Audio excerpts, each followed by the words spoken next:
il est possible que vous ayez déjà entendu ce son. Si c'est le cas, vous avez peut-être déjà écouté l'introduction de ce podcast. Si c'est pas le cas, c'est pas très grave.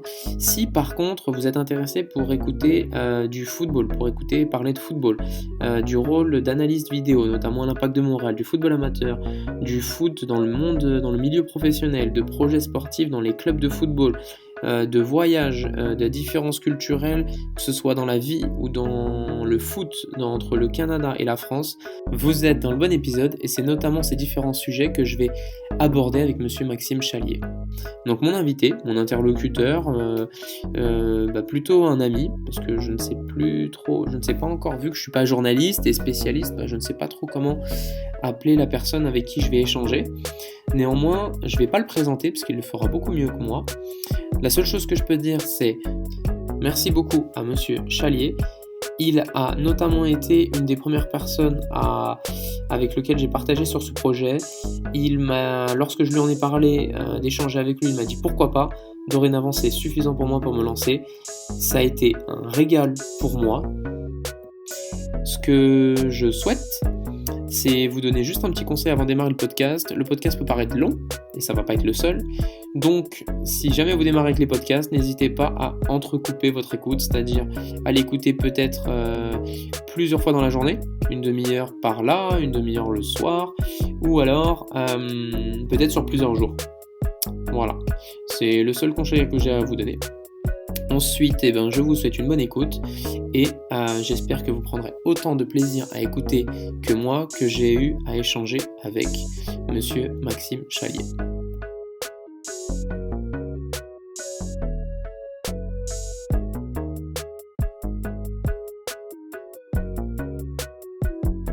Dis-moi, combien de temps t'estimes ton temps? Bon, évidemment, il faut que ce soit du plaisir, comme tu le sais. Mais je sais pas. C'est juste que j'ai un rendez-vous au dentiste faut que je vérifie, mais je crois que c'est à 13h15. Donc j'ai quand même du temps, mais je te dirais jusqu'à 12h30, 12h45. Donc environ 1h15. Ok, parce que comme tu sais comment je suis bavard, mais c'est surtout parce que le temps a une limite et du style, au moins je sais quand est-ce qu'on s'approche de la fin, tu sais, pour la gestion du temps, tu vois. Ouais. C'était plus pour ça. Toi, à l'heure parisienne, je sais pas, ça ferait environ vers 18h30, 45. Ouais, à peu près. Parfait. Ouais. De toute manière, je peux te dire à un moment donné, il faut couper ou... Bien sûr. Non, mais je t'avoue que déjà, comme je l'ai dit dans le document, je pourrais faire des montages. Je sais pas encore, ça va, comme tu le sais, c'est la première fois où... je l'ai déjà fait, comme je t'ai dit, bref, c'est la première fois où je vais vraiment éventuellement faire des montages et tout ça, puis on verra. Okay. Mais effectivement, s'il y a nécessité de faire une pause ou... même si je sais qu'on a déjà eu des longues discussions d'1 heure, 1h15, 1h30 des fois. Bref. Là, je vais répéter des trucs non, je sais pas ce que tu vas demander, mais sûrement des trucs que tu sais déjà. Ouais, c'est possible. Premier truc qui m'intéresse, même si on se connaît plus ou moins bien, j'avoue que je serais curieux de savoir comment tu te présenterais.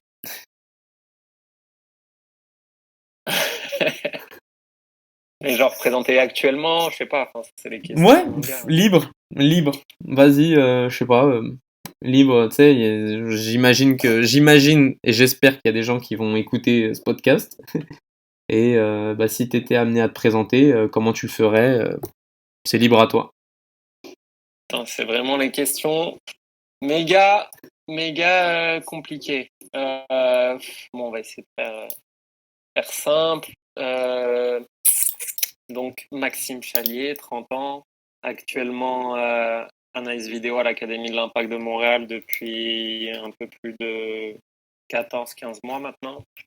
Au Canada depuis 6 ans, donc expatrié en partie au début grâce aux études et ensuite j'ai eu la chance de travailler dans un club de foot amateur qui m'a ensuite permis de rentrer dans un club de foot pro. Ça a commencé où ? Je vais me permettre de te couper quelques fois parce que finalement tout ça je le connais pas. Mais en gros, c'est comment ça a commencé. Tu sais, t'as dit club amateur. j'ai commencé. Non, bah c'est ça. Je fais mes études en échange à l'université d'Ottawa, donc je finis mon master. Je passe un an en échange là-bas et puis durant l'année, il faut remplir un espèce de, il faut faire un stage dans une structure sportive, une quarantaine d'heures. Donc moi, je contacte tous les clubs de la région d'Ottawa, que ce soit côté Ontario ou côté Québec. Et le premier qui me répond, c'est un club de Gatineau, l'association de soccer de Hull. Donc je rencontre le directeur technique qui me propose de faire quelques heures de coaching avec leur académie d'hiver. Et ensuite, il m'a proposé de coacher une équipe l'été pour un niveau compétitif. Et après cette expérience-là, il me propose un contrat à temps plein l'année suivante. Donc ça s'est passé comme ça, dans ce club-là. Ok, parfait, cool, merci. Donc mais on s'entend que c'était pas ta première expérience d'éducateur, c'était pas ta première expérience Ah d'entraîneur. oui, non, non. Non, non, et puis à la base, c'était pas du tout dans les plans de rester au Canada. Enfin, quand je suis arrivé en tant qu'étudiant, l'objectif c'était vraiment finir mes études et puis surtout de vivre une nouvelle expérience, découvrir un nouveau pays, mais j'avais pas du tout en tête l'idée de rester vivre ici et de travailler dans le monde du foot au Canada. Pour être tout à fait, comment dire, euh, honnête, je pensais pas qu'il y avait moyen de vivre, voilà, au Canada. Je pensais pas qu'il y avait beaucoup d'emplois dans le monde amateur, donc c'était pas un objectif. Et non, l'expérience d'éducateur, ça a commencé quand j'avais 17 ans. 17 ans, 18 ans, j'ai commencé à coacher des poussins à l'époque, donc des U9, U10. Et c'était dans la région parisienne. C'est arrivé, si je dis pas de bêtises, parce que après ma première année de STAPS, pareil, il fallait faire un stage et dans une association sportive. Donc c'est là que je me suis tourné dans mon club où je jouais en tant que joueur amateur. Et puis voilà, j'ai commencé à coacher, à être éducateur C'était où? à partir de ce moment-là. Au Perreux-sur-Marne, Ouais, non, on veut à des noms, on l'AXF veut Le des Perreux. noms. Ah non, Ouais. ah, ok, c'est ouf. Ok, mais ça veut dire, en fait, t'es étudiant, tu as un stage à faire, tu te lances dans enfin, un peu le bénévolat, le stage en tant qu'éducateur, ou ou c'est en tant qu'éducateur, tu sais, ça t'a orienté vers STAPS. Non, rien à voir, c'était plutôt l'inverse. Non, non, non, c'était plutôt l'inverse. J'ai d'abord fait la démarche pour entrer en STAPS, qui à la base était une année pour essayer de rentrer dans une école de kiné. Donc c'était pas forcément pareil l'objectif de passer des diplômes dans la voie sportive. Moi là-bas je voulais être kiné sportif, donc je voulais faire une école de kinésithérapie et c'était une passerelle possible de faire une année de STAPS pour ensuite rentrer dans une école de kiné. Ok, tout ça, Donc tu vois, je le savais pas. ouais. Ok, le Non plan, c'était mais pas du tout de se retrouver au Canada. non, non, non, non, non, clairement pas. Non, le plan à la base, c'est de travailler D'accord. dans le foot pro.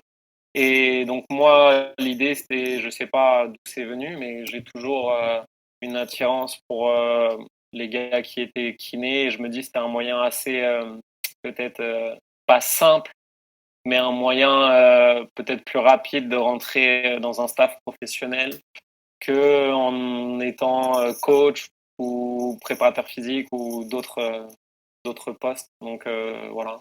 À la base, c'était ça l'objectif, mais ça a vite changé. Et du coup, vas-y, tant qu'on en parlait, parce que moi ça m'intéresse aussi, parce que j'ai été côtoyé, enfin j'ai été confronté un peu à la même situation. T'arrives au Canada, tu pensais pas que c'était possible. Finalement, c'était un plan qui devait durer sur un court terme. Euh, Plus concrètement, hein, c'est quoi un peu, tu sais, quelles sont comment dire, les étapes qui sont arrivées qui puissent te permettre de dire, ok, non, ben là, je peux faire un projet perso à plus long terme, et puis finalement me dire, ok, finalement, ça fait quand même 5 6 ans que je suis là. Bah, à vrai dire, c'est avec la rencontre des personnes qui étaient en place dans le club où j'ai coaché à Gatineau, qui m'ont, voilà, ça m'a ouvert un peu l'esprit en me disant, bah, c'est possible de vivre du football concrètement en étant à l'étranger, ce qui pour moi était aussi très important. J'avais pas forcément envie de rentrer en France après mon année d'études à Ottawa. Donc j'étais possiblement encore amené à voyager dans d'autres pays. J'avais sûrement envie de découvrir d'autres choses, mais l'opportunité, on va dire, qui s'est présentée à moi et le fait de ne pas vouloir continuer à être éducateur en France ou à revenir en France pour faire d'autres études, bah, c'était une opportunité que j'ai tout de suite, j'ai même pas réfléchi quand on m'a proposé en fait ce poste-là, j'ai dit oui sans hésiter. Et puis, avec le temps, au final, il y a aussi le côté administratif où on se dit, bah, c'est sûr que on se met à aimer la vie au Canada. Donc, on commence à faire des démarches administratives pour aussi pouvoir rester travailler. Et puis, donc ça, c'est les deux côtés. L'autre côté, c'est sûr que vivre du football, c'était entre guillemets pour moi mon premier travail à temps plein dans la vie active. J'ai toujours fait plein de petits jobs, mais celui-là, c'était vraiment concrètement la première fois que je faisais ça après mes études. Donc au final, c'est ça, c'est que je me retrouve à travailler dans un domaine qui est ma passion. Je fais ce que j'aime tous les jours, je suis payé correctement et puis j'aime beaucoup la vie au Canada. Donc c'est pour ça que les années passent et puis au final on se sent de mieux en mieux ici. Vas-y, j'avoue, bah, même si moi je sais un peu en quoi ça consiste parce qu'on a été amené à travailler ensemble, mais je pense que c'est loin d'être le cas pour pour d'autres personnes. Comment toi tu décrirais un peu cette expérience et puis à quoi ressemblait bah, ton emploi du temps, à quoi je sais que notamment tu as travaillé avec le même club mais sous deux rôles un peu différents, hein, en tant que plus pour intervenir l'été, une grosse saison là-bas, et puis il y en a un deuxième, c'est plus en tant qu'employé à l'année. Euh, je sais pas, ouais, si tu devais un peu présenter durant, bah, je crois que c'est 3 ans, je crois que tu as fait 4 ans, bah, les missions sur lesquelles tu es intervenu, Ouais, les saisons que tu as un peu bah vécues. ouais. Oui, non, mon titre exact, c'était directeur technique adjoint et j'étais en charge aussi du côté commandite. Donc ça, c'était un extra en plus. Ma responsabilité, c'était la catégorie U12. Comme on Donc dit, ça, c'était pendant sponsor, c'est ça, hein, ouais. ouais, Ok. sponsoring, essayer de trouver des entreprises, ou des gens prêts à donner un petit peu d'argent pour aider le club aussi en échange de la publicité, que ce soit sur les maillots, sur le site internet ou autre moyen. Là, c'est des missions Donc, annexes sur lesquelles tu es amené à intervenir. ouais, bah là, c'était vraiment, au final, c'était pas du tout mon domaine dans lequel j'étais formé ou ça, c'était pas quelque chose qui m'intéressait. C'est juste que le directeur technique m'avait demandé, OK, personne n'a jamais vraiment essayé de s'occuper de ce domaine-là. Donc, est-ce que toi, ça t'intéresserait? Donc, moi, j'ai dit oui, parce que, voilà, je suis assez ouvert d'esprit et je pense que c'était une expérience intéressante.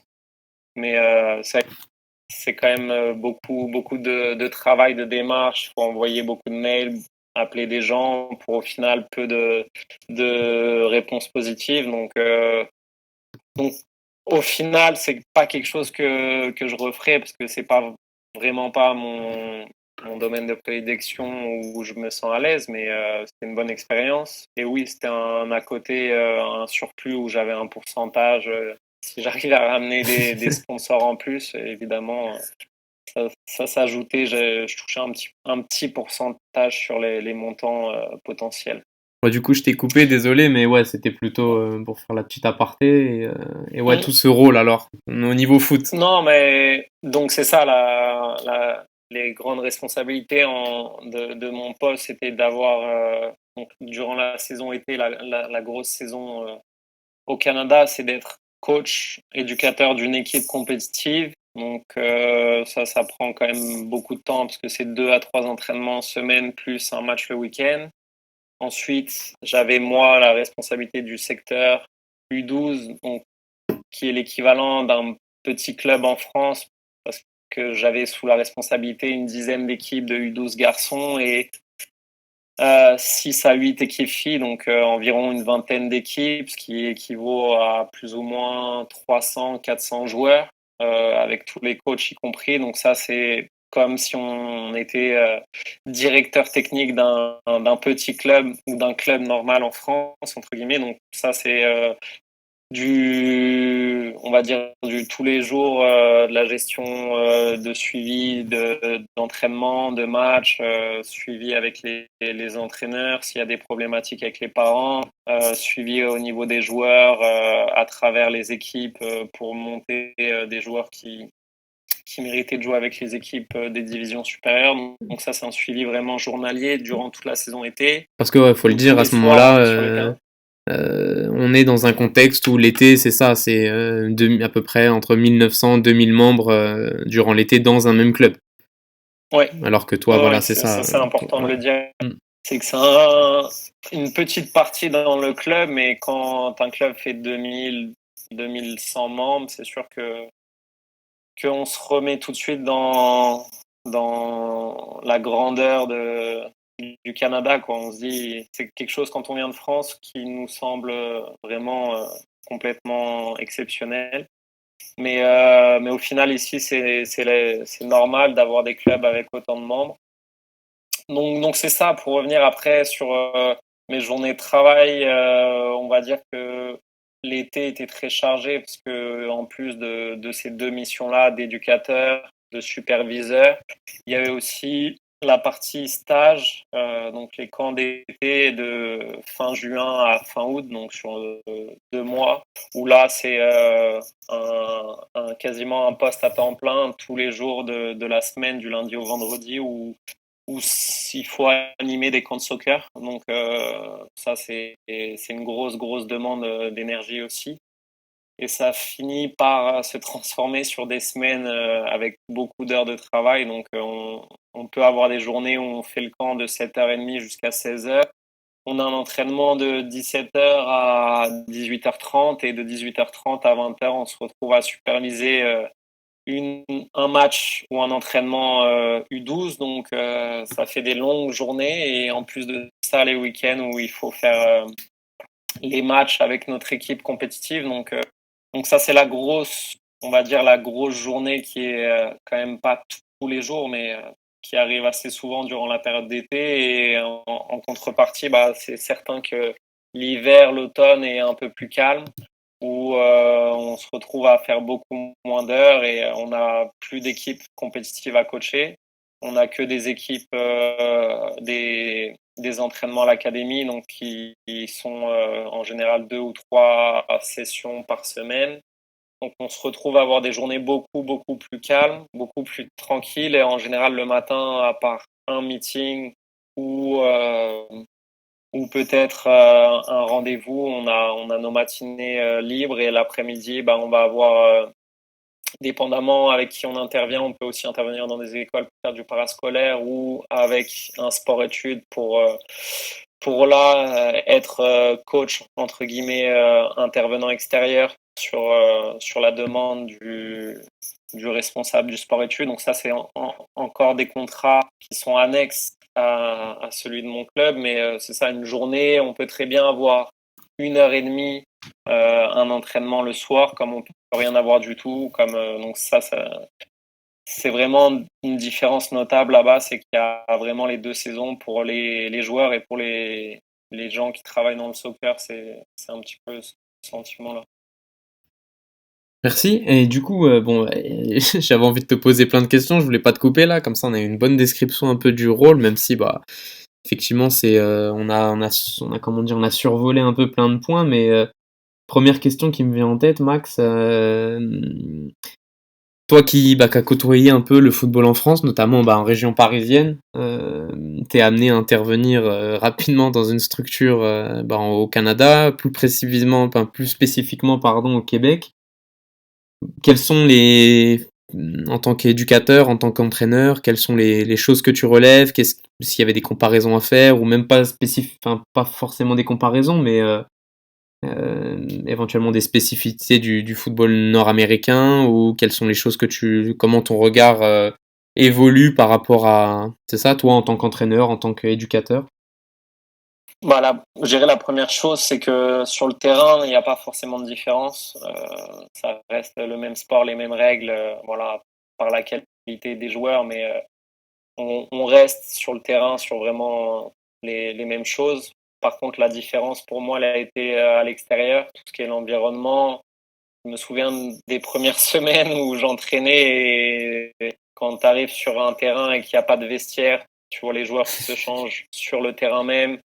Même pour toi, coach, c'est quelque chose qui t'a jamais, comment dire, t'as jamais. T'avais jamais fait attention à ce détail-là. Mais c'est surtout en fait en France, on était tellement habitués à avoir Exact. cette habitude-là d'arriver, on se change au vestiaire, le coach, l'entraîneur, l'éducateur parle pendant les matchs ou les entraînements. Il y a toujours cette intimité-là du vestiaire qui au Canada n'existe pas, donc ça devient un petit peu un outil en moins. Donc les joueurs arrivent, très souvent ils arrivent juste avant l'entraînement, 5-10 minutes, juste le temps. Beaucoup même arrivent déjà habillés parce qu'évidemment il n'y a pas tous les joueurs qui ont envie de se changer en caleçon sur le terrain devant tout le monde. Donc la plupart des joueurs du coup arrivent déjà habillés, ils ont juste à mettre leurs chaussures. Mais ça, l'environnement avec les parents, en France, il y avait des interactions avec les parents, mais je dirais beaucoup moins par mail. C'était un peu plus direct où voilà, les parents, il y avait Sur le un bord du échange terrain, verbal. ouais. Alors qu'ici, voilà, j'ai dû créer une adresse mail qui, voilà, j'étais pas du tout habitué à avoir tous les jours des dizaines de mails de parents à répondre, etc. Et ça, c'était quelque chose de différent aussi. Mais sinon en termes de, ça reste les mêmes missions, essayer de développer des jeunes, à les faire progresser dans tous les domaines du jeu. Donc après, voilà, c'est sûr qu'on doit s'adapter à, à la particularité au Canada de jouer seulement l'été, au fait que c'est des jeunes en général qui font d'autres sports à côté. C'est pas forcément, ce n'est pas le sport numéro un en termes de, comment dire, popularité dans la population en général, même si ça reste l'un des sports les plus pratiqués, mais c'est plus un loisir que un sport qui peut t'amener à être professionnel ou à changer ta vie comme ça peut l'être en France. Beaucoup de jeunes jouent au foot pour être pro, mais il y a aussi l'objectif de changer de vie grâce à ça. Donc je dirais c'est ça, c'était plus côtoyer des jeunes qui viennent pour juste s'amuser plus que se dire ok, moi mon objectif c'est d'être joueur pro. C'est ça la finalité, je dirais s'il y a une grosse comparaison à faire. Qu'en France, tous les petits qui viennent jouer, ils te disent tous moi je veux être joueur professionnel, je veux être le futur Zidane, je sais pas, n'importe quoi, alors qu'ici, il y a beaucoup de jeunes qui ne connaissent même pas certains joueurs professionnels, donc qui regardent même pas des matchs à la télé, donc c'est ça la différence. Du coup, dans ce contexte-là, comment toi, parce que c'est surtout ça le focus que je vais mettre, c'est surtout la façon dont, étant donné que tu as eu un parcours scolaire pour devenir, intervenir dans le sport, ton objectif c'est dans le foot. Petit à petit, on se rapprochera un peu de ta situation actuelle, mais comment dans ce contexte-là, toi ton truc c'est le foot, t'as notamment dans le cadre de tes études, t'es parti à l'étranger dans différents pays, t'arrives au Canada et tu veux quand même, on sait que c'est pas le premier pays de foot, le pays du soccer. Comment tu progresses? Euh, Comment tu continues d'évoluer? Quelles sont les compétences que tu développes dans cet environnement-là? C'est certain qu'à côté de ça, moi ma progression, on va dire, je l'ai fait comment dire, je l'ai eu sur le terrain à proprement parler, ou en essayant des exercices, en regardant un petit peu ce qui se fait à droite à gauche. Mais on va dire que la chance que j'ai eue, c'est que j'ai eu beaucoup de liberté avec différents publics pour pouvoir essayer différentes méthodes, essayer voilà, un petit peu ouvrir différents champs d'entraînement. N'hésite pas à rentrer dans Et les donc, détails là, hein. N'hésite pas à nous dire, j'avoue, moi, bah, oui, surtout moi, ça m'intéresse parce que non, je pense pas qu'on en avait déjà non, mais discuté. l'idée, c'est que moi, quand je prends. Déjà, c'est la première fois que j'ai coaché une équipe à 11, c'est au Canada. Donc, Ok. avant ça, j'étais que dans, on va dire, tout ce qui était école de foot. Et donc, pour moi, c'était quelque chose de nouveau. J'étais dans la découverte, voilà, dans l'apprentissage. J'étais débutant, on va dire, en tant que coach. Donc, on est sans cesse en train de discuter avec des gens plus compétents ou avec plus d'expérience, que ce soit dans la structure où j'étais ou grâce aux réseaux sociaux ou sur Internet ou en allant voir. J'ai eu la chance de faire par exemple, la première année où je suis coach, il y a un club professionnel qui se crée à Ottawa. Et moi, je prends tout de suite comme démarche d'essayer de contacter le coach qui s'appelait Marc Dos Santos à l'époque pour, si possible, venir une semaine observer leurs entraînements et un match. Et donc, le coach m'a tout de suite dit oui. Eux, c'était leur première année, donc c'était une nouvelle équipe qui se créait, qui jouait dans la seconde division américaine, l'USL. Et pour moi, On ça a parle été du un Fury moyen. d'Ottawa là, c'est ça? Ouais, Ok, Ottawa ouais. Fury. Pour moi, ça a été un moyen d'échanger, de voir comment lui travaillait, de voir un petit peu le niveau du foot en Amérique du Nord. Donc, c'était mon premier. Je pense que celui-là, ouais, c'était ma première expérience avec le monde professionnel. J'avais jamais, enfin, au Canada, hein, j'avais jamais vu un match ou un entraînement, que ce soit de l'Impact de Montréal, Toronto ou Vancouver. Ouais. Donc ça, c'était le genre d'expérience que moi je recherchais à chaque fois, essayer d'aller voir l'Académie de l'Impact de Montréal, d'aller voir Toronto FC, d'aller au Standard de Liège. Ce sont des expériences que j'ai pu avoir grâce à soit des contacts, soit simplement une démarche toute bête d'aller demander, d'envoyer un mail. Et c'est vrai qu'on se dit toujours, bah, c'est un milieu qui est pas forcément ouvert, c'est un milieu où on peut pas forcément rentrer. Et puis au final, j'ai eu quand même beaucoup de réponses positives. Donc après, c'est simplement de faire le suivi et puis de compléter la démarche en allant au bout des choses et en se rendant sur place, même si au début il y a une appréhension parce que tu es tout seul, tu arrives, tu vois, tout le monde te regarde, c'est qui lui, qu'est-ce qu'il vient faire. Donc c'est toujours un petit peu épié, observé d'un coin de l'œil parce que beaucoup de gens pensent que tu viens peut-être prendre leur place, mais après deux, trois échanges, tu sens que les gens, dès qu'ils comprennent toi ta démarche personnelle qui est simplement de voir comment ils travaillent, Et du coup, ça l'échange m'intéresse est là. beaucoup plus simple. Bah c'est ça, toi qui as tendance à ouvrir un peu des portes qui sont entr'ouvertes et qui n'hésitent pas justement à être avenant par rapport à ça. Euh, tu trouves que c'est facile d'échanger, que dans le milieu, Oui, que ça partage quand même, ouais. ouais, non, mais après, je pense que comme tout le monde, moi, je me faisais une idée où je sais pas, c'est l'être humain qui est comme ça, mais on se dit toujours, ah, ça c'est impossible, ça c'est trop compliqué, je suis pas assez bon pour ci, pour ça. Donc, on se fixe peut-être des barrières tout seul, on se ferme justement des portes tout seul, alors qu'il suffit juste de se faire un peu mal et bah, de prendre sur soi et de pas avoir peur au final parce qu'il y a rien à perdre. On n'a rien à perdre en allant demander à quelqu'un, que ce soit un responsable d'un club professionnel, un coach, un assistant, on n'a rien à perdre en lui demandant excuse-moi, est-ce que c'est possible de venir voir un entraînement? Bah, s'il dit oui, super. S'il dit non, la vie continue, c'est pas grave. Donc, et puis en général, les gens, en tout cas en Amérique du Nord, maintenant aussi que je suis dans un club professionnel, moi je me rends compte qu'il y a quand même une ouverture d'esprit qu'il n'y avait pas forcément en France. Pour avoir été aussi l'année dernière en formation pendant une semaine, on est à l'Olympique Lyonnais avec les analyses vidéo.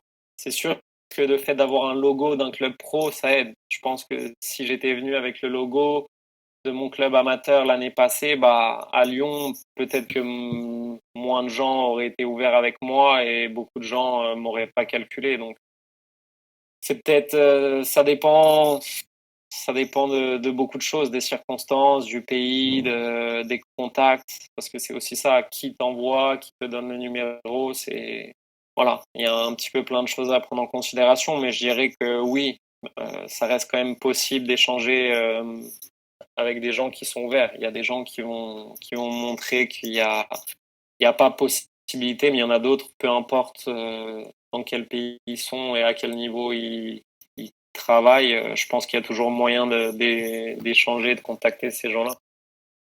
Ouais, du coup, on va y revenir après par rapport à ton intervention stage à NES Vidéo à Lyon. C'est sûr que forcément, bah, ça m'intéresse.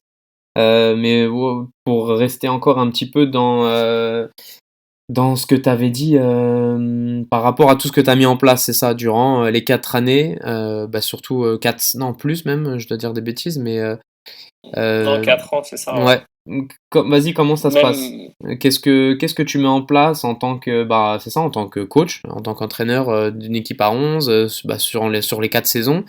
Qu'est-ce que tu mets en place en tant que bah, responsable U12? Parce que si je dis pas de bêtises, ouais, c'est ça. Filles, garçons, plus de 400, c'est ça, environ 400 joueurs. mm, Je sais pas, dans les deux structures différentes, qu'est-ce que tu es amené à mettre en place? Est-ce que ça correspond, je sais pas,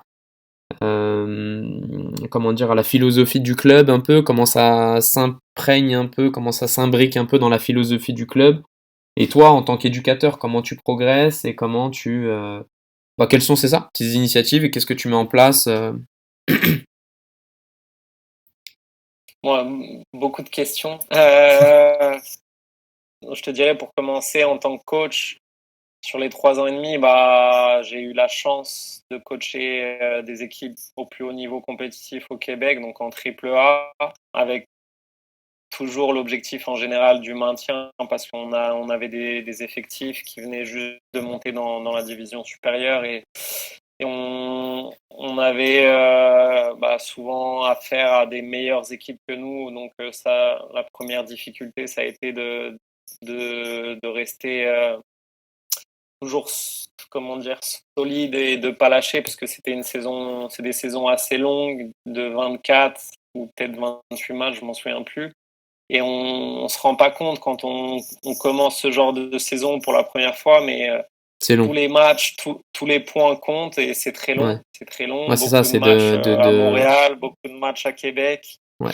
Donc c'est beaucoup de déplacements. Les jeunes sortent en général aussi de sport-études, donc ils sont entraînés toute l'année. Donc enfin, il y a beaucoup de choses à prendre en compte. Mais au final, moi, ma progression, elle s'est faite aussi grâce et en partie avec les joueurs. C'est aussi les joueurs, leurs réponses sur le terrain qui font progresser. Est-ce qu'un exercice fonctionne ou pas bah, dépendamment du niveau des joueurs, tu vas avoir des réponses différentes. Mais je dirais que j'ai essayé beaucoup de choses. Au début, je cherchais beaucoup d'exercices, que ce soit dans des livres, sur Internet.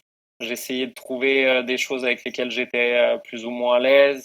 J'ai essayé de prendre des notes, je notais toutes mes séances pour avoir à la fin de l'année vraiment un suivi et je pouvais reprendre toutes les séances pour les années d'après. Déjà, j'ai essayé de me dire, OK, bah, cette année, si je prends toutes les séances où ça a bien fonctionné, où il y a une progression, etc., bah, je me dis qu'avec le temps, je vais être moi coach mieux dans l'exercice ou dans la situation ou dans le jeu que j'ai mis en place. Et puis après, je pourrais l'améliorer avec des consignes, des variantes différentes. Donc, l'idée principale, c'était ça. C'est au début, toucher un petit peu à tout ce qui se faisait en discutant avec d'autres éducateurs, d'autres coachs.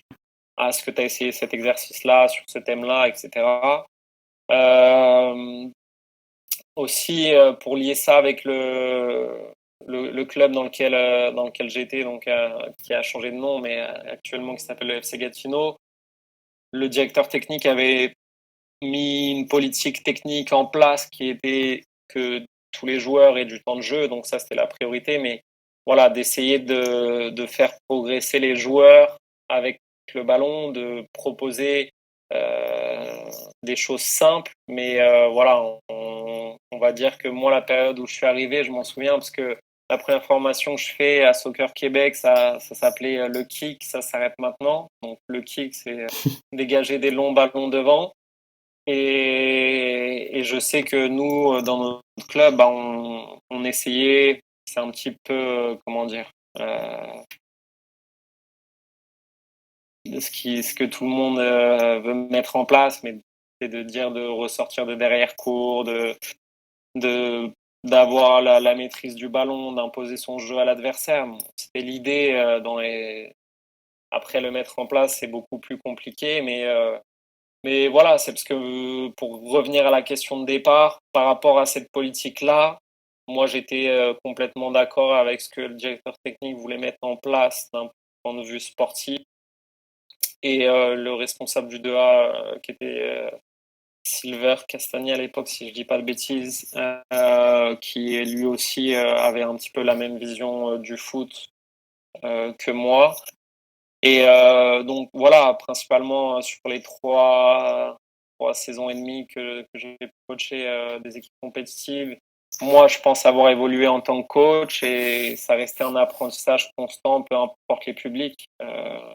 Je suis passé de 16, 15, des U16, U17 à des U13, donc c'est quand même une grosse différence. C'est des joueurs qui découvraient le foot à 11.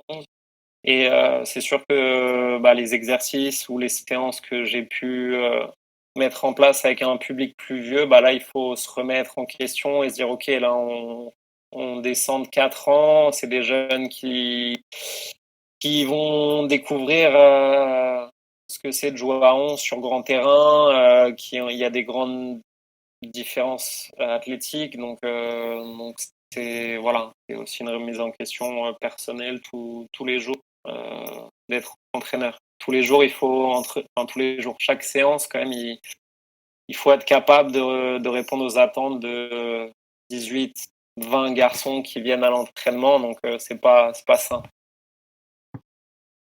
Et après, parce que je repense à la question de départ. Ouais, non, elle était large, il y a Donc, pas de problème, mais forcément, il y a plein de choses. Là, comme ça, brièvement, parce que je trouve extrêmement intéressant, c'est un peu le but aussi de faire ce podcast, c'est notamment le foot, mais aussi le foot à travers le voyage.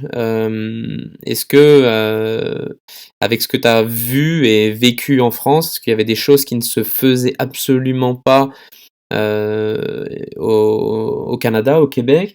Est-ce qu'il y a des trucs justement que tu te dis, ok, ça c'est vraiment propre au Canada, au Québec, et puis je pourrais probablement pas l'adapter en France?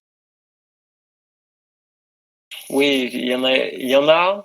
Là, ça me vient pas en tête tout de suite à l'esprit, mais Tu te rappelles l'avoir vécu en tout cas.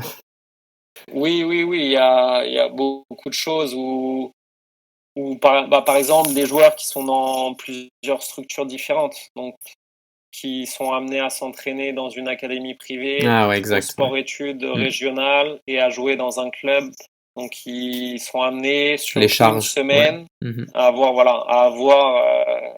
je vais pas dire des bêtises, mais entre 6 à 8 entraînements, plus qu'un joueur professionnel. Ouais, c'est Donc vrai. ça, c'est sûr que c'est quelque chose. Moi, quand on est en France, un club, il joue en général que dans une structure, pas dans deux, trois structures différentes. Et puis des joueurs qui jouent toute l'année. Il n'y a pas de pause. Donc encore une fois, c'est lié avec la charge d'entraînement, mais j'étais surpris en fait du nombre. C'est lié un petit peu avec ce que je viens de dire avant, du nombre d'heures passées sur les terrains. En France, nous, c'était complètement l'inverse. Les Ouais. jeunes, il passait peu d'heures sur le terrain et justement, il jouait un peu plus à l'école ou dans la rue. Ici, c'est beaucoup plus d'heures passées sur le terrain à avoir des entraînements avec une structure autour. Ah, c'est finalement assez Euh, surprenant de se dire que pour un public U12, U13, t'es amené à prendre en considération la charge de travail dans le cadre de tes ouais, séances. C'est vrai. exact, exact. Surtout de voir des jeunes de cet âge-là qui sont fatigués, Ouais, qui exact. commencent à être Blessés, un manque, des blessures de ouais, fatigue, et c'est vrai. exact. Et un manque pas de passion, mais un manque d'envie parce que déjà plus ou moins lassé par le sport. Ouais, Ça m'a surentraîné, marqué. exact. Ouais. Après, d'autres choses dans l'environnement, oui, des parents qui assistent à tous les entraînements. Ça, c'est des choses C'est vrai. que j'avais pas forcément, que Moins j'avais vu en jamais France. eu à Ouais. faire. En France, avec un public jeune, oui, mais avec un public plus vieux, Ouais, c'est vrai. Ouais. c'était rare. Moins le cas.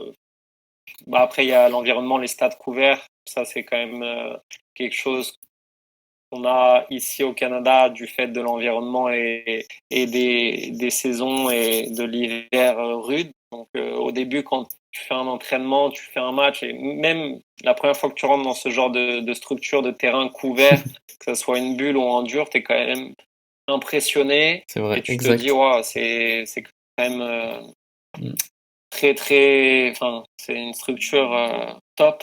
Et Des bonnes ouais, ça, conditions, hein, c'est exact. intéressant. Ouais, des très bonnes conditions. Quand tu sais qu'il fait moins 30 dehors et que tu peux t'entraîner sur un terrain à une température de 15-20 degrés, c'est exceptionnel. Exact. Bon, Donc voilà. ouais, non, ce qui m'intéresse aussi surtout, c'est où est-ce que tu en es maintenant et je suis curieux même si je sais que j'ai vécu un peu ça de très près à l'époque, mais je suis sûr que ça intéresserait d'autres personnes. Après ces 4 années, comment ça se passe? Comment, tu sais, la transition avec l'Impact de Montréal, comment ça arrive et puis comment t'es amené maintenant à occuper cette nouvelle casquette, de ce que j'ai compris, qui te va encore mieux qu'elle l'était avant. Comment ça se passe? Ouais. Donc, pour remettre dans le contexte, le club FC Gatineau, c'est un club partenaire de l'Académie de l'Impact de Ouais, Montréal. c'est Donc vrai. depuis que moi je suis rentré dans le club, on a eu l'opportunité, nous, le staff technique, donc les directeurs techniques adjoints et même les coachs étaient invités à aller voir des entraînements de l'Académie, à échanger avec les coachs.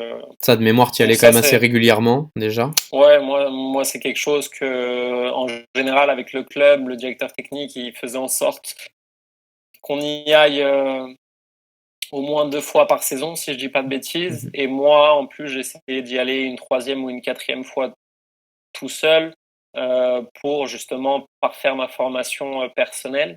Donc, pour moi, c'était le club pro le plus proche de Gatineau, qui était à 2 heures de voiture. Et puis surtout, Faut quand à même le chaque fois que dire. j'y suis allé, à chaque fois que j'y suis allé, Bien j'ai appris accueilli. beaucoup de choses et le Mm. fait, ouais, très bien accueilli et le fait d'échanger avec des personnes qui sont dans une structure pro, ça, ça ouvre encore plus l'esprit et ça aide aussi à avoir peut-être une ambition. Donc, les premières fois que j'y suis allé, j'avoue que ça m'a donné envie de me dire, OK, moi, je veux être dans une structure comme ça.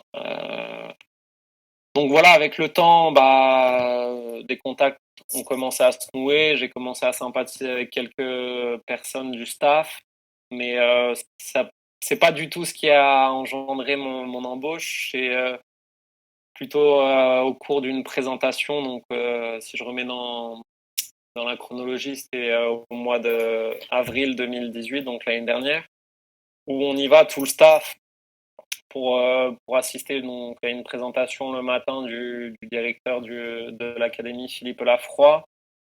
Il nous parle des statistiques qu'ils ont fait sur les buts marqués sur coup de pied arrêté. Et au cours de sa présentation, il nous dit là on est en recherche d'analyse vidéo parce que le nôtre est parti, donc c'est ce rôle-là, c'est cette personne-là qui nous a aidé aussi à avoir ces statistiques-là et tout.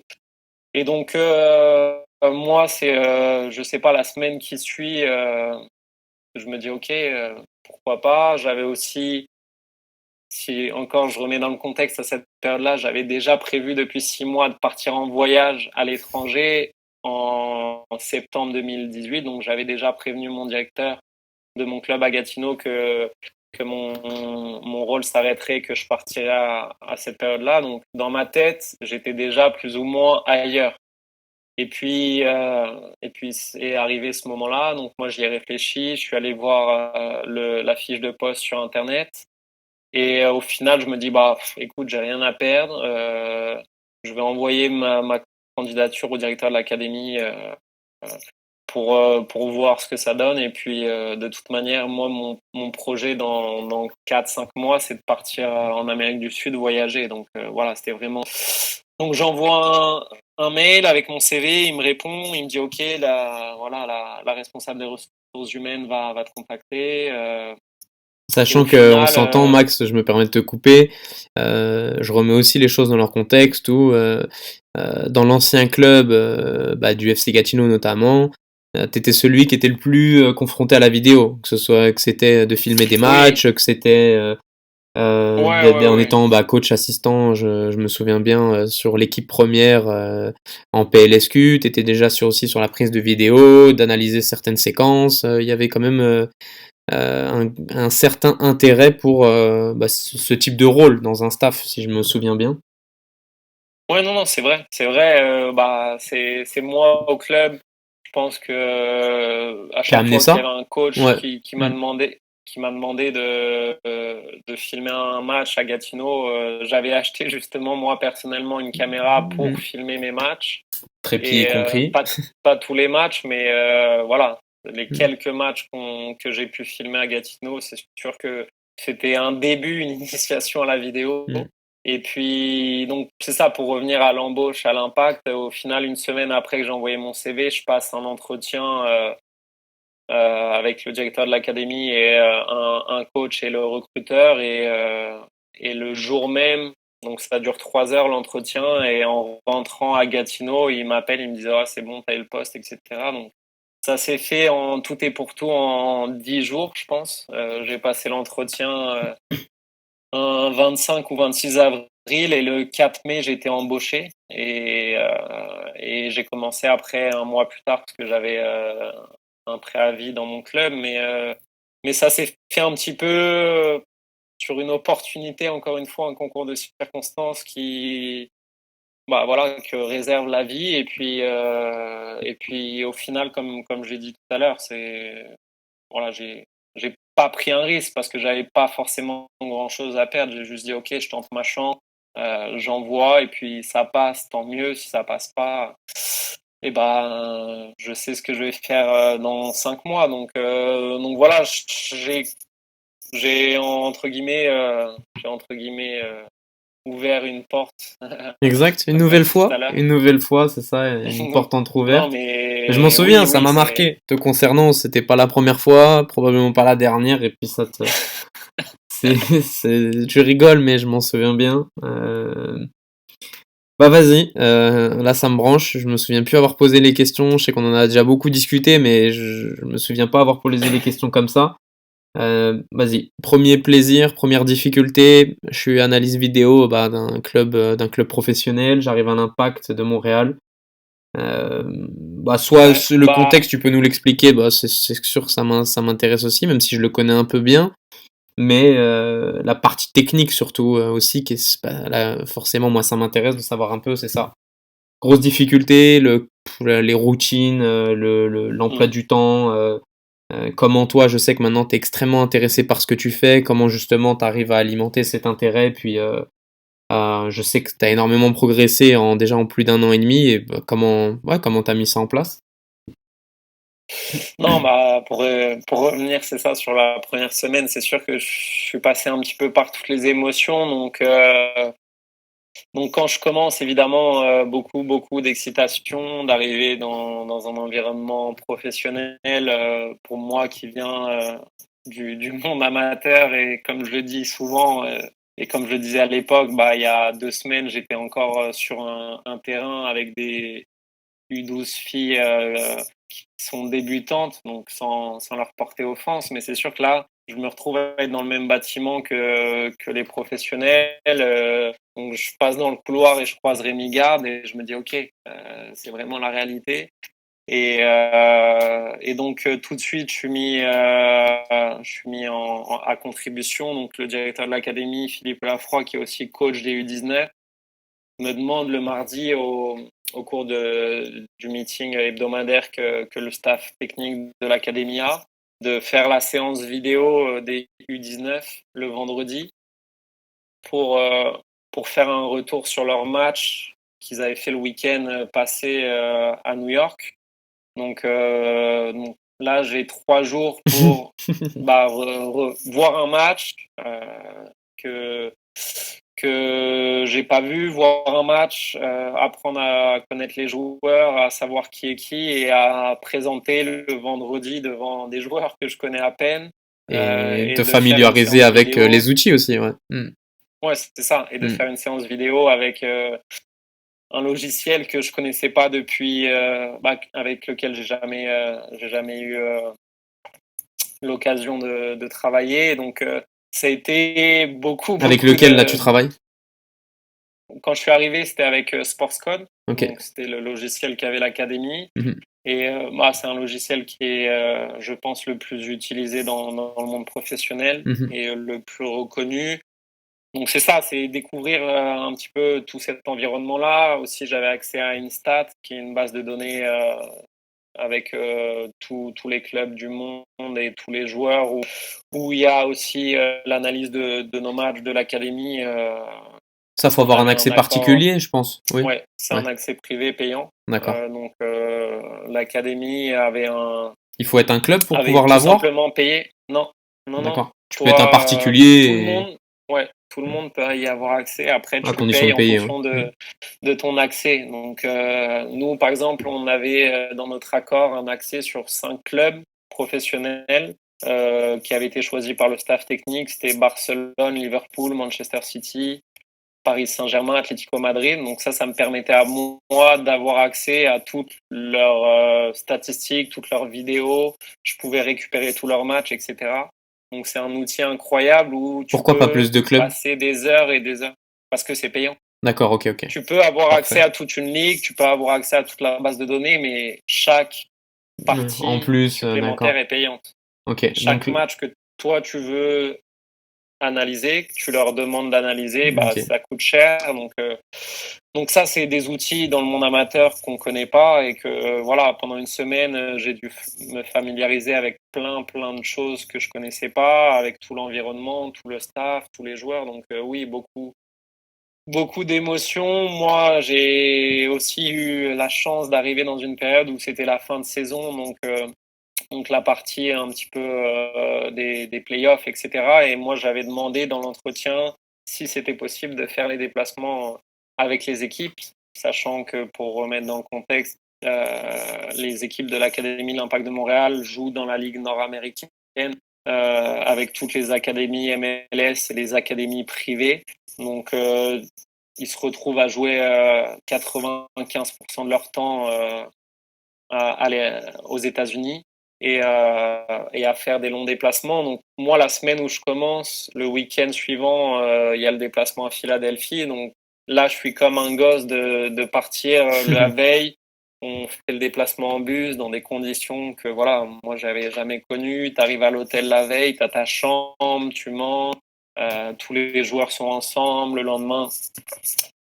lendemain, tu as les matchs qui s'enchaînent et puis tu rentres le soir même. Donc c'est moi tout ce que je recherchais, c'est-à-dire d'un côté voyager et voir un nouvel horizon, voir de nouveaux endroits, voir le football aussi aux États-Unis, et puis d'un autre côté voir un niveau de jeu qui était vraiment intéressant. C'est vrai que pour passer du plus haut niveau au Québec au plus haut niveau nord-américain, il y a quand même une grande différence. Donc au début, voilà, j'étais pas forcément le plus compétent pour le poste là, et puis il faut se mettre rapidement au niveau des coachs, au niveau du staff.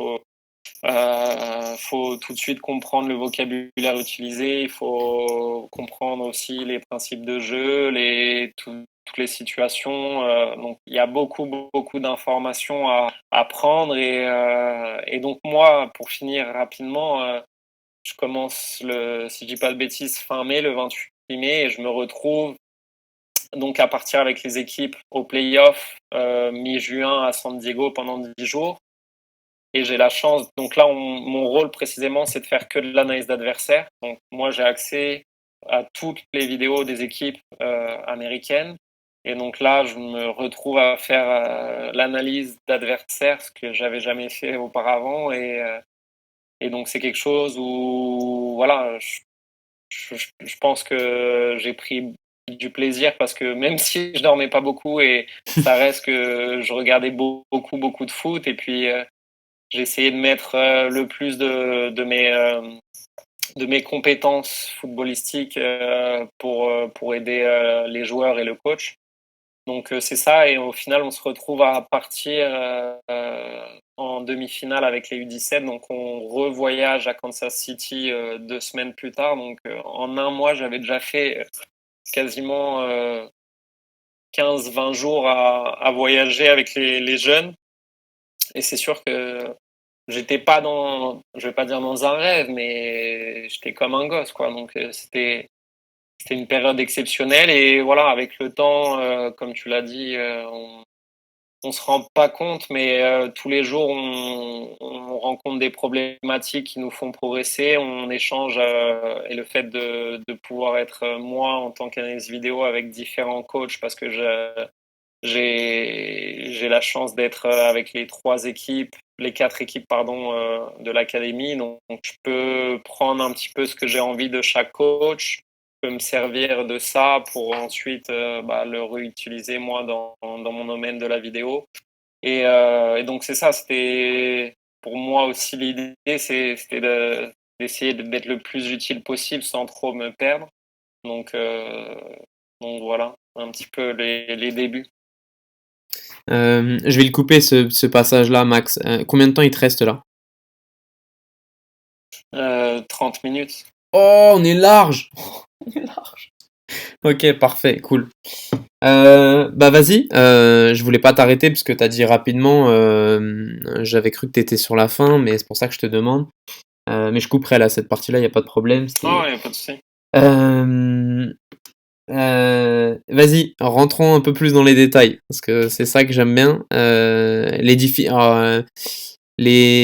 Vraiment, que ce soit d'un point de vue technique, où tu as parlé de la première présentation, la première analyse vidéo du week-end, encore plus concrètement, voilà, si tu devais te remettre, comme on l'a réutilisé plusieurs fois, un peu se remettre dans le contexte, parce que c'est ça. Vraiment les premières sensations, les premières difficultés, qu'est-ce que tu mets en place, quelles sont les premières idées qui te viennent, qu'est-ce que peut-être au bout de 2-3 semaines tu dis non, peut-être que j'aurais peut-être pas dû faire comme ça, quelles sont les routines que tu mets en place, parce qu'on sait que là il y a énormément d'adrénaline, et que après on y reviendra progressivement, parce que ça fait déjà 1 an et demi, beaucoup de choses se sont passées, puis on verra par la suite après comment t'as. Parce que je sais qu'on a discuté il y a pas longtemps, que tu as un peu modifié, tu veux te relancer là sur une nouvelle saison, peut-être à évoluer un peu ta manière de fonctionner aussi bien avec les coachs qu'avec les joueurs. Je pense que tu as à peu près compris ma question. Ouais. Non, mais oui, c'est sûr que ça a beaucoup évolué, mon rôle et mes fonctions. Je te dirais, les premières semaines, moi, j'étais un petit peu dans l'attente que les coachs de chaque équipe viennent me demander un petit peu qu'est-ce qu'ils voulaient, qu'est-ce qu'ils attendaient de moi, plutôt parce que moi, je ne savais pas trop justement qu'est-ce que je pouvais leur apporter en débutant dans ce domaine-là. Donc au début, comme je l'ai dit, c'était de l'analyse d'adversaires, et puis c'est ça, la première difficulté, c'est que donc moi, je prépare, voilà, une anecdote. Je prépare l'analyse d'un adversaire pour les playoffs, pour les U19. Donc c'était Los Angeles Galaxy. Sauf que moi, donc je me sers des feuilles de match de championnat, je me sers d'un site de la MLS qui nous donne accès à plusieurs séquences et à plusieurs statistiques des équipes MLS. Donc c'est beaucoup comment dire, de chiffres et beaucoup d'informations à traiter. Et donc, grâce à ça, j'arrive un petit peu à ressortir plus ou moins une tendance et des joueurs qui devraient jouer sur ce match-là. Sauf qu'au final, sur le match à proprement parler, donc les U19 jouent contre LA Galaxy et il se retrouve qu'il y ait 4 joueurs qui jouaient avec l'équipe réserve, donc l'USL de Los Angeles Galaxy. Mais moi, j'avais pas conscience de ça et j'avais pas pris l'information. Et sauf que ces 4 joueurs-là ont changé le match, évidemment. Et la manière dont cette équipe-là, Los Angeles Galaxy, jouait sans eux était complètement différente de la manière dans laquelle ils ont joué. Donc moi, j'ai présenté quelque chose aux joueurs, au staff, qui n'a pas du tout été ce qui s'est passé durant le match. Donc c'est sûr Du style, que c'est quoi? Le système, le circuit préférentiel et... ouais, le système, et puis c'était des joueurs, on va dire clés, parce que c'était des joueurs de la colonne vertébrale. Tu avais un gardien, un défenseur central, un milieu défensif, un ailier. Et donc c'est certain que moi, de mémoire comme ça, parce que ça remonte quand même assez longtemps, c'était une équipe qui ressortait beaucoup sur les côtés, alors que là, leur circuit préférentiel, c'était clairement l'axe avec le 6 qui était vraiment la plaque tournante. Et donc nous, on avait décidé d'orienter à l'intérieur parce qu'on savait que leur force, c'était les côtés. Et au final, on s'est retrouvé à être en grand danger parce qu'on leur a ouvert l'intérieur assez facilement et c'était ce jour-là qui nous a fait très mal, ce 6-là. Donc le plan de match n'a pas été le bon parce que mon observation n'avait pas été bonne.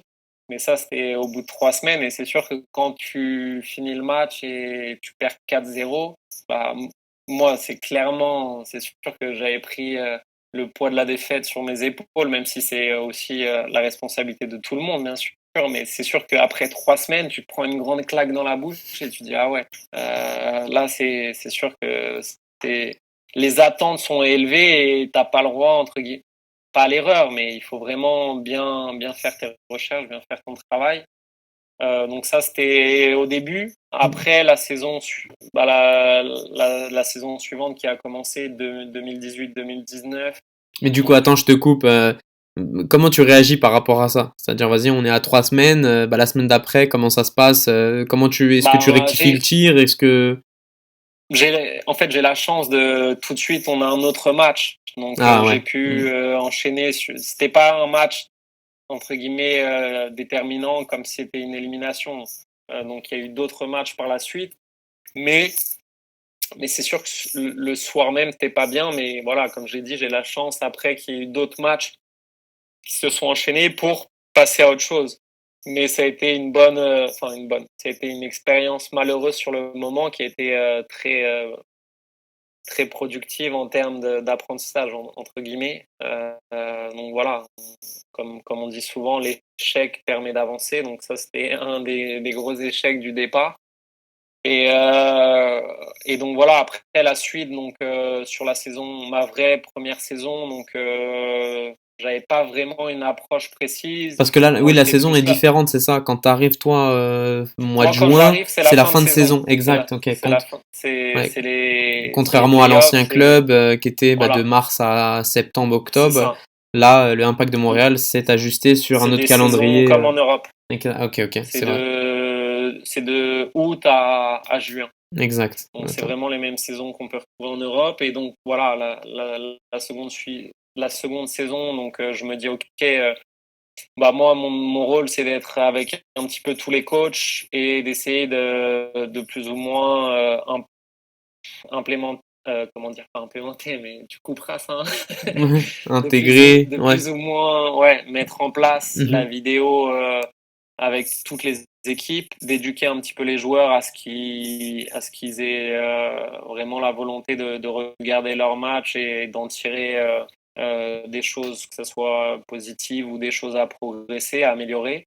Donc la première des choses, je dirais, c'est de mettre en place, d'utiliser un logiciel qui puisse permettre aux joueurs d'avoir accès aux vidéos, de pouvoir justement leur donner accès et de pouvoir créer une plateforme où on puisse échanger un maximum, donc pour que ce soit le plus simple et le plus efficace pour tout le monde. Sachant qu'il y a 80 joueurs à l'académie, je ne me voyais pas envoyer des vidéos à chacun par mail. Donc l'idée, c'était de trouver une plateforme qui permet justement d'avoir ce rôle-là. Et donc ça, c'est Hudl qu'on a utilisé, hein, une plateforme très reconnue qui appartient à SportsCode.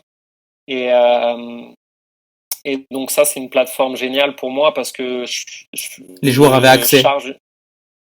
Avant, non.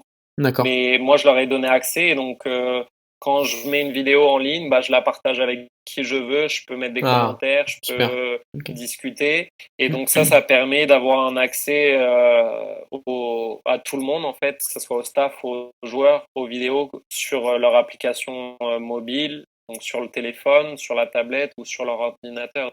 Ça, pour moi, ça a vraiment changé la donne. C'était la priorité, c'était de mettre ça en place parce qu'il n'y avait pas ça.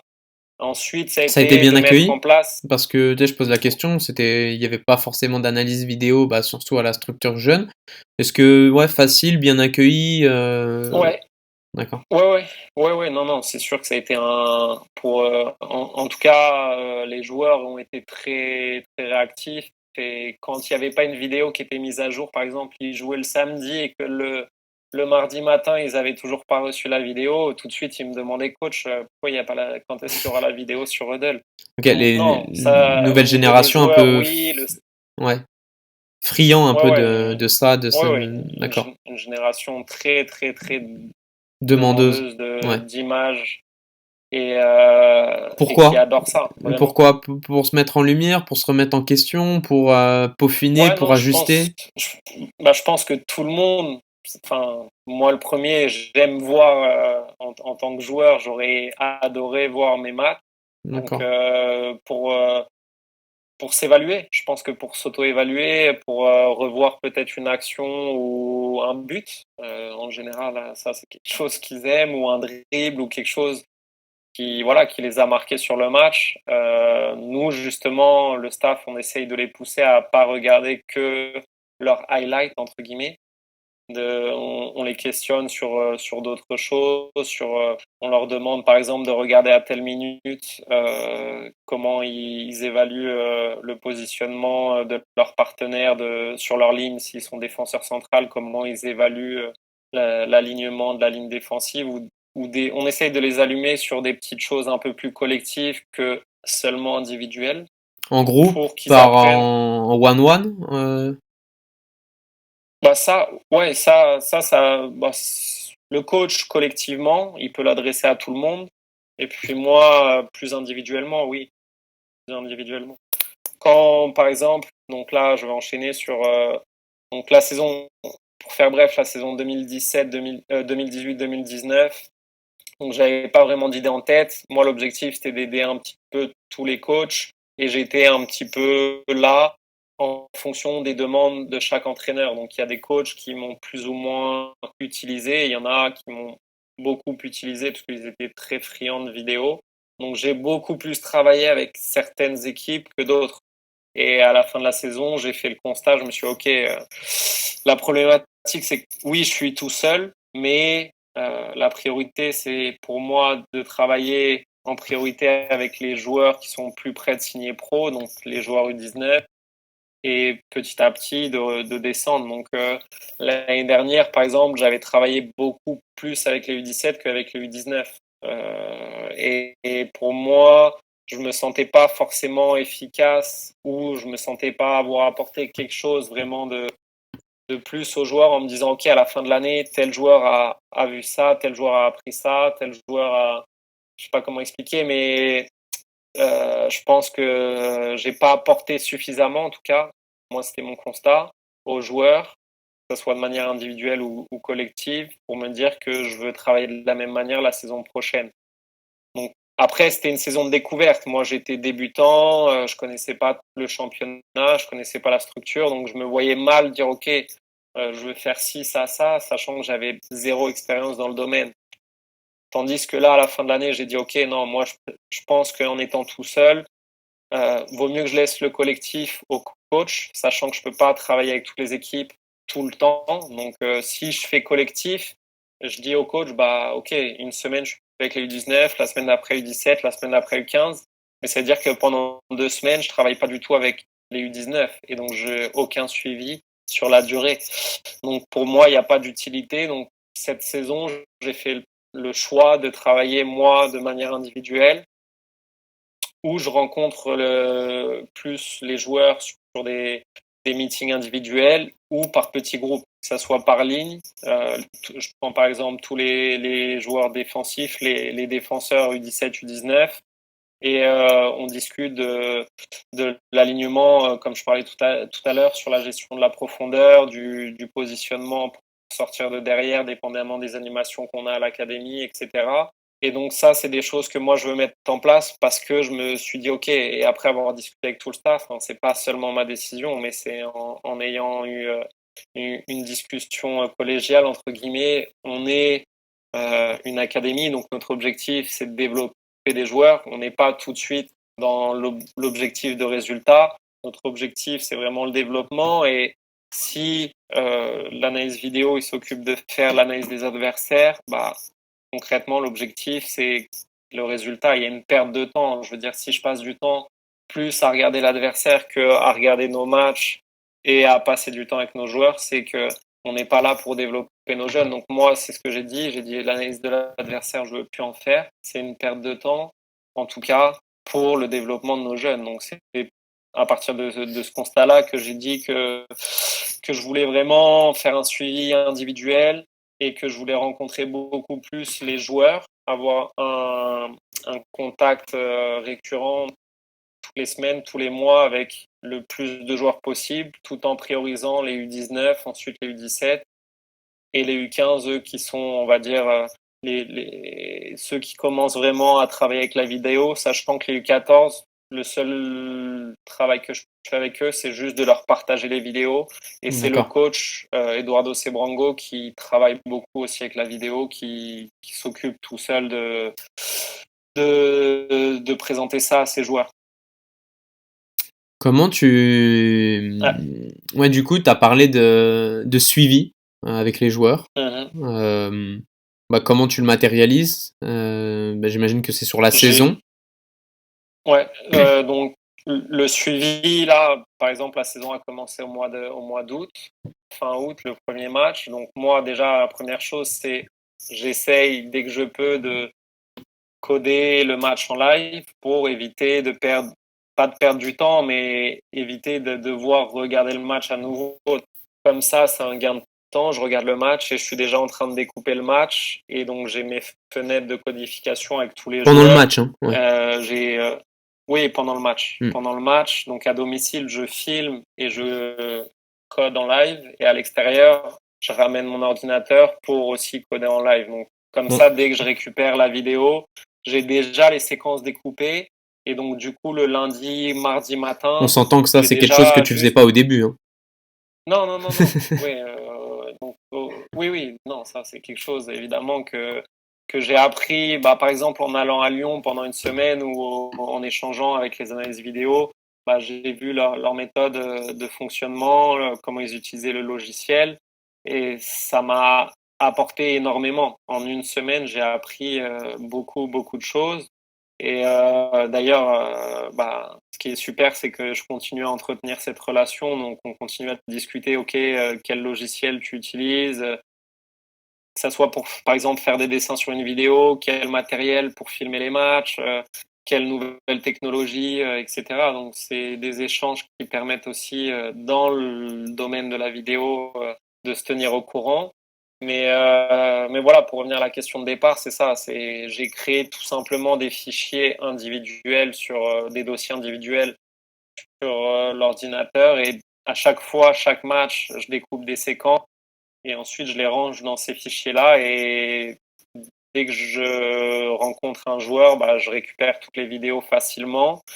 Et c'est à leur demande, c'est à ta demande? Tout simple.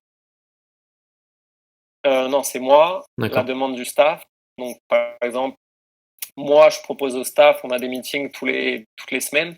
Je dis, OK, cette semaine, j'ai prévu de voir tel joueur parce que j'ai vu ça, leur montrer.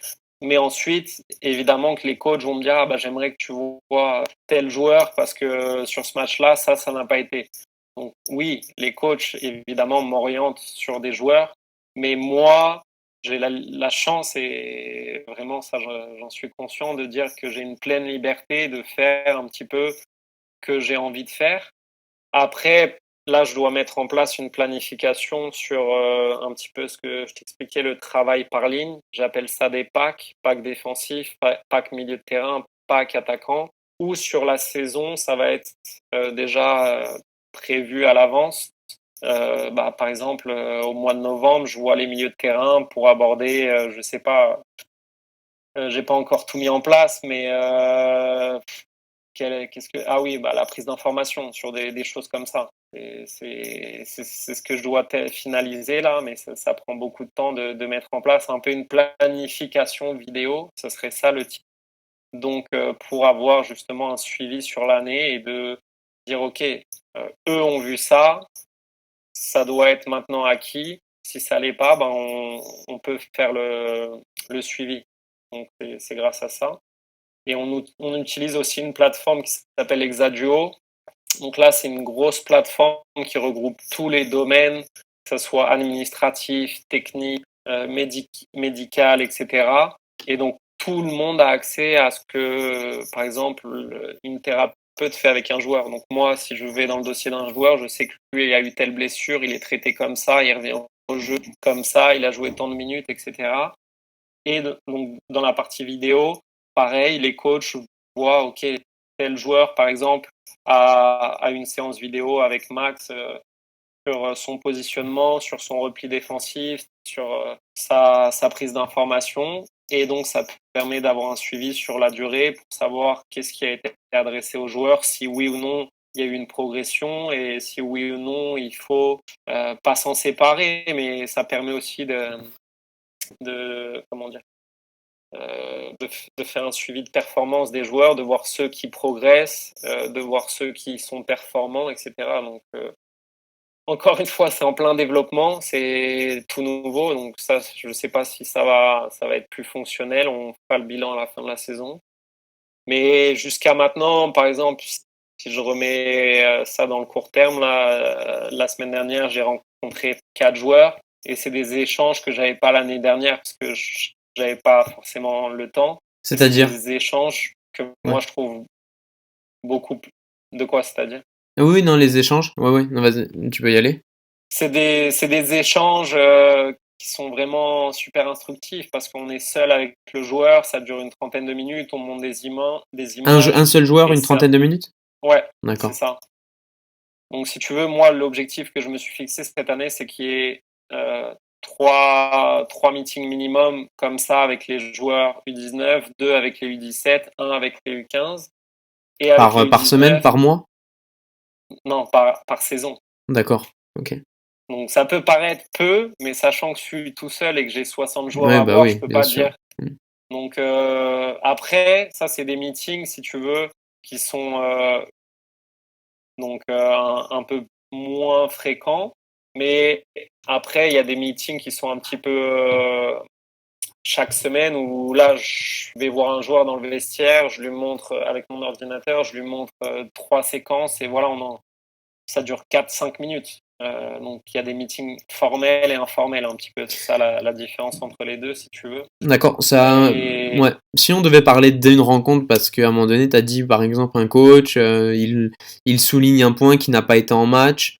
Ça ressemble à quoi, brièvement, une rencontre de 4-5 minutes avec un joueur?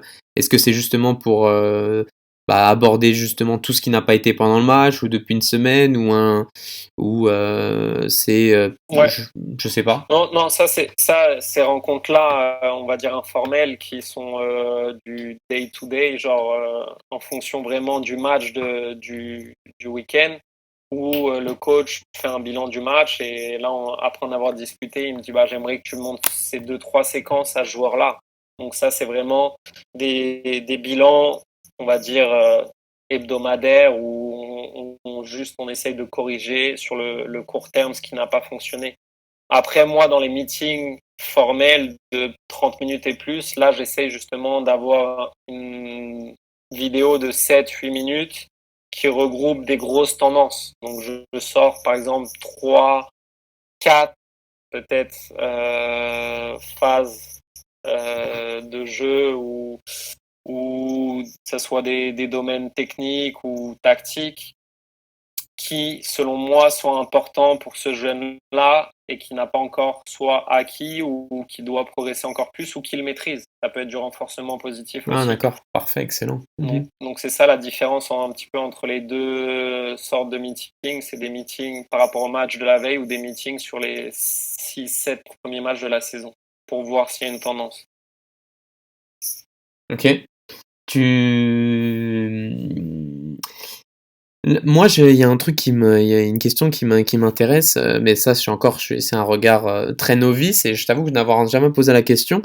D'un point de vue extérieur, quand on pense à analyse vidéo, bon, c'est ce qui est mon cas, c'est, tu sais, on pense à l'analyse vidéo qui prend les statistiques après un match, et puis, tu sais, il y a de nombreuses statistiques, il transmet au coach, puis éventuellement, il fait une spécificité un peu plus globale, peut-être un peu plus de l'adversaire. Moi, ce qui m'intéresse, c'était comment dire, ton ressenti par rapport à ça. On sait que tu as pris la décision de te focaliser à l'interne parce que justement, c'était du temps de perdu et puis notamment, tu étais seul pour de nombreux joueurs. En fonction de l'idée que tu t'étais fait du poste et puis les missions sur lesquelles tu interviens maintenant, tu sais, comment tu te situes par rapport à ça? Est-ce que c'est d'une évidence? Peut-être pas parce que tu as fait évoluer ta fonction, mais est-ce que tu fais exactement ce que tu voulais ou est-ce que tu vas encore évoluer sur ton poste ou ça dépend si peut-être tu vas avoir peut-être je sais pas si elle est précise ma question. Oui, précise, oui et non, mais pour revenir sur les statistiques, par exemple, la saison dernière, avec InStat notamment, on avait accès donc, aux rapports de match qui sont une 30aine de pages et des statistiques, t'en as mais des milliards, quoi. Tu peux tout comptabiliser. Donc, moi, la problématique, c'est OK, qu'est-ce que je fais avec ça? Qu'est-ce que je fais avec ces rapports? Ça met 1h30 à le lire, à ressortir qu'est-ce qui nous intéresse ou pas. Et à vrai dire, oui, je pense qu'il y a des statistiques très intéressantes comme d'autres qui ne veulent rien dire, mais les statistiques sans la vidéo, selon moi, ne sont pas viables. Je pense que, comme on le dit, on peut tout dire d'une statistique, voilà. Il n'y a pas de vérité, sachant que la vidéo ne ment pas. Une statistique, je ne vais pas dire qu'elle ment, mais il n'y a pas Il y a une interprétation. Voilà. C'est une interprétation personnelle qui, au final, peut être complètement différente d'un coach à un autre. Donc, pour les statistiques, si tu veux, par exemple, la saison dernière, avec le logiciel, parce que j'ai oublié de le dire, là, on n'est plus avec SportsCode, mais on a changé, on est avec NACSport. Et donc, moi, pour jouer un petit peu avec cet outil-là, j'ai proposé au coach de prendre des statistiques en live et eux, leur mettre une tablette sur le banc de touche avec l'accès à ces statistiques-là. Donc, des statistiques très simples, mais qui étaient aussi faciles pour moi de prendre en live, comme les zones de récupération du ballon. C'est vraiment ça que je faisais référence. Ouais, donc toutes ces statistiques-là, le nombre de passes réussies après une récupération, ce genre-là. Et ça, encore une fois, oui, c'est intéressant. Mais comme j'ai peut-être pu le dire et mentionner tout à l'heure, c'est un objectif qui aurait pu être réalisable si j'étais seulement avec une équipe ou si on était plus à l'académie. Parce que ça demande beaucoup de travail. Mais oui, je pense que les statistiques peuvent amener un plus, surtout que les joueurs sont demandeurs. Moi, ils me demandent beaucoup, est-ce que je peux avoir accès à mes statistiques, mes ballons perdus, donc évidemment que ça serait un outil supplémentaire. Mais voilà, moi le choix, c'est que je me dis, ok, j'ai accès à la vidéo ça ment pas, je perds pas de temps à essayer d'interpréter telle ou telle statistique. Et au moins, je pense être le plus clair possible avec les joueurs grâce à la vidéo. C'est ça, je sais plus si j'ai répondu à la question. Ouais, c'est ça. Dis-moi, est-ce que j'ai le temps de poser encore une question? Ouais. Moi, ce qui m'intéresse beaucoup, et là, je sais que là, comment dire, t'es le public parfait pour y répondre. Ton avis m'intéresse énormément. Quand j'ai commencé à, c'est ça, être éducateur, entraîneur, euh, j'avais remarqué la différence qu'il y avait entre moi et de meilleurs entraîneurs, de meilleurs éducateurs. C'était la façon de regarder le match, c'était la façon dont, que ce soit les entraîneurs que j'ai eus en STAPS, les premiers, ceux qui m'ont un peu donné une autre façon de voir le foot, et je fais un gros focus là-dessus, j'en ai beaucoup parlé à travers mon petit parcours.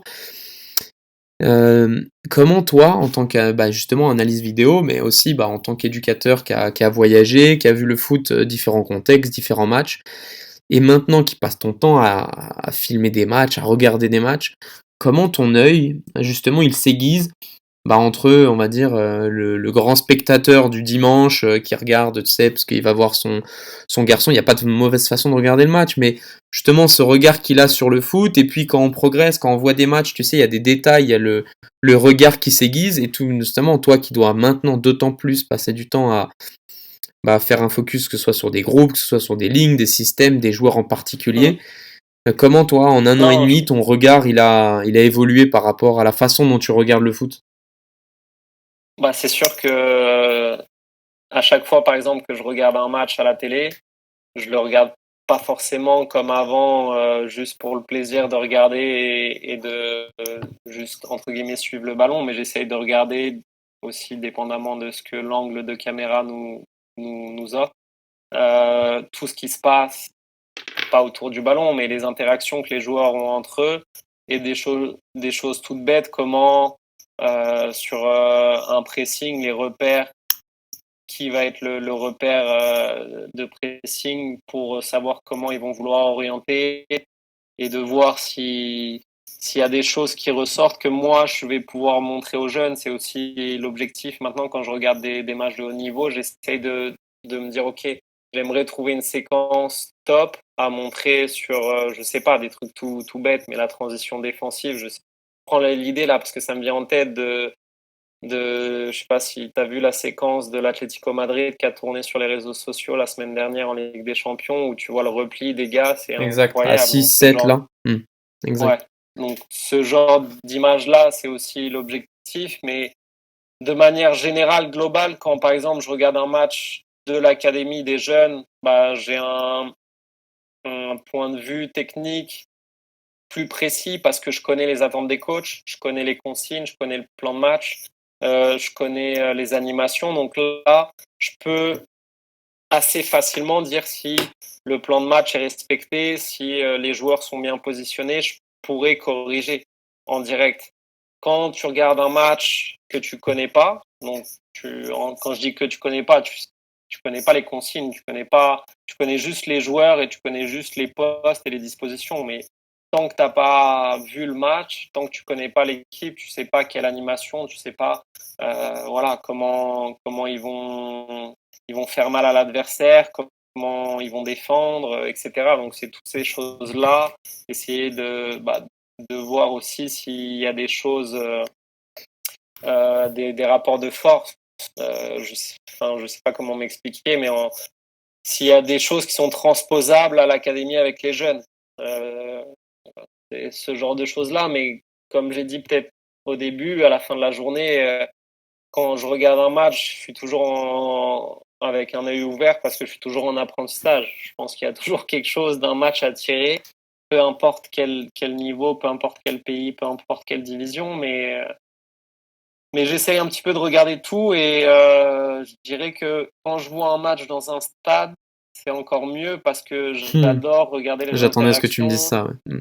du staff ou des joueurs entre eux.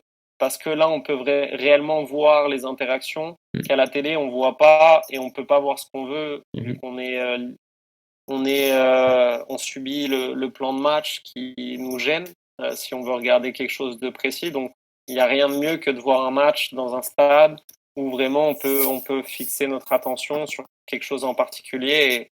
Et pour moi, c'est la meilleure manière d'analyser une équipe, c'est de regarder un match au stade. plutôt qu'à la télé. Est-ce qu'il Nous, t'arrive ouais, on a accès à la vue grand angle. bien sûr. Est-ce qu'il t'arrive parfois même, je me dis, moi je sais que ça m'arrive, peut-être c'est de la folie, mais de passer 2, 3, 4, 5 minutes focus juste sur un seul joueur? Oui, oui, ça m'arrive. Par Ouais. exemple, moi, j'ai regardé, je pense, il y a 2 semaines, le match aller River-Boca. Mhm. Et ça m'a marqué comment les équipes sont coupées en deux, mais tout le Ouais, match. exact, Et c'est vrai, tu c'est fou. regardes les défenseurs, tu te dis, les gars, ils défendent, À 4, tout le jamais match. l'espace dans leur dos. Ils sont toujours très bas et ils veulent pas de ballon dans leur dos. Donc, Mhm. ils sont toujours en fait en train de reculer. Et Des c'est joueurs du 1 constamment contre 1. lancés. Ouais, c'est du 1 contre 1, des duels. Enfin, c'est impressionnant à voir parce Exact, c'est que vrai. il y a tellement d'espace que si tu anticipes mal ou si tu te jettes voilà, donc c'est une approche complètement différente, mais qui est toujours moi qui me plaît à regarder. Je trouve que c'est très agréable de suivre un match pendant 90 minutes où tu as quelque chose qui peut se passer à n'importe quel moment. Exact. Donc non, j'essaye le plus possible de regarder différents championnats, différentes approches, on va dire, footballistiques pour justement, moi, entre guillemets, faire mes devoirs et acquérir un meilleur apprentissage, quoi, parce que je pense qu'il n'y a rien de mieux que regarder et essayer de comprendre. En fait, c'est ça l'idée derrière tout ça, c'est de comprendre quelles sont les intentions du coach, quelles sont les intentions des joueurs pour, à la fin du match, imposer son jeu, imposer ses forces et limiter ses faiblesses, quoi. Merci Max, je pense qu'on approche de la fin, on va pas se mentir. Ouais. Et justement, peut-être une dernière question, peut-être que tu as une réponse, peut-être pas, je sais pas, mais je suis curieux de le savoir quand même en tant que moi qui te connais un peu, et puis en tant que, je sais pas si ça peut se partager, mais dans ton parcours, en tant que voyageur, en tant qu'éducateur, entraîneur, maintenant analyse vidéo, est-ce que tu suis, parce que je sais que tu lis beaucoup aussi, il y a eu des grosses périodes de lecture, peut-être maintenant un peu plus surbooké, mais est-ce qu'il y a des modèles? Est-ce qu'il y a un modèle, je sais pas, une personne, un écrivain, un entraîneur qui t'inspire plus ou que, je sais pas, tu sais, même dans tes voyages, à un moment donné, il y a eu ou il y a encore ou quelqu'un qui, c'est ça, un modèle ou qui t'inspire, ouais. Euh, un modèle, je dirais pas un en particulier, je dirais plusieurs. Plusieurs personnes ont influencé évidemment ma vie, que ce soit en termes footballistiques ou en termes de personnes. Je te dirais footballistiquement, si je dois en citer un, c'est sûr que j'ai eu un coach en jeune qui s'appelait Christopher, qui m'avait marqué par son professionnalisme et sa discipline, qui était voilà, toujours à l'heure.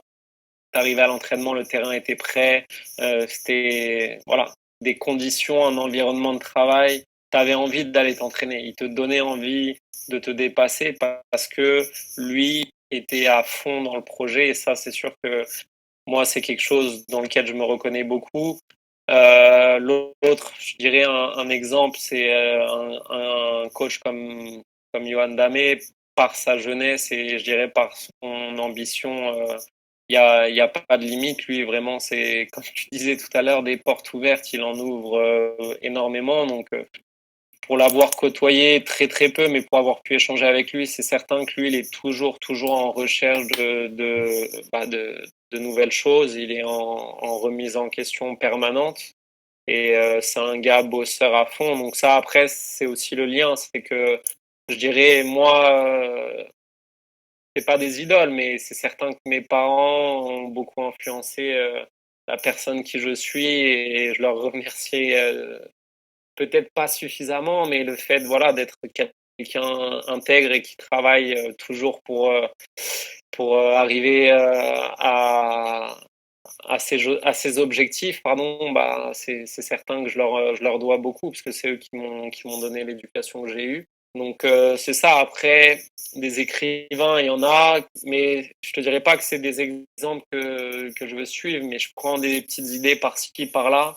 Euh, Désolé, j'en ai pas en tête, ma mémoire me fait défaut, mais voilà, si je dois citer des coachs, c'est pas trop le truc que j'aime faire, mais là, par exemple, j'ai lu l'article de Jürgen Klopp dans SoFoot le week-end dernier, et c'est vrai que le gars, tu te dis, en 18 ans, il a fait 3 clubs, il s'est jamais fait virer, et bah, de tout, moi je le connais pas et je connais personne qui le connaît personnellement évidemment, mais le gars a cette image-là que voilà, tout le monde l'apprécie parce qu'il est intègre, il est droit et puis il n'oublie pas que c'est qu'un sport.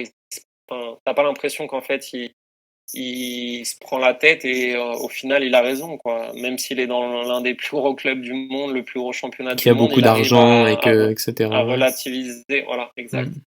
Et donc, non, c'est sûr que c'est un exemple. Je te dirais plus, lui, voilà, dans ce que je viens de te dire, moi, ça m'a marqué en me disant, OK, je pense que c'est exceptionnel. Le gars, en 18 ans, a été seulement coach de 3 équipes, donc c'est presque du jamais vu, et il ne s'est jamais fait virer.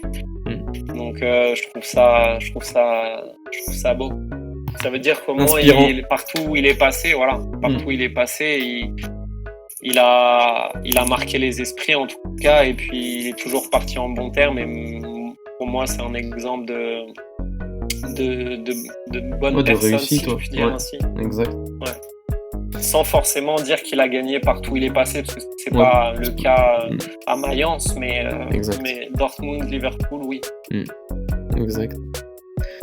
Ok, bah je te remercie. Je sais que ça fait déjà longtemps. Je pense que j'ai un peu débordé déjà. Donc je vais pas te prendre plus de temps. Ça pourrait durer des heures. Bah moi j'avoue que moi j'ai pas vu le temps passer, j'avoue. Mais ouais, merci beaucoup Max. Merci beaucoup. J'avais trop de questions à poser, j'en ai trop, mais on peut pas. J'ai vu que c'est ouf, c'est ouf. Pourtant tu parlais vite et tout, mais il y a rien à faire. Et puis non, c'est ça, génial. Merci beaucoup.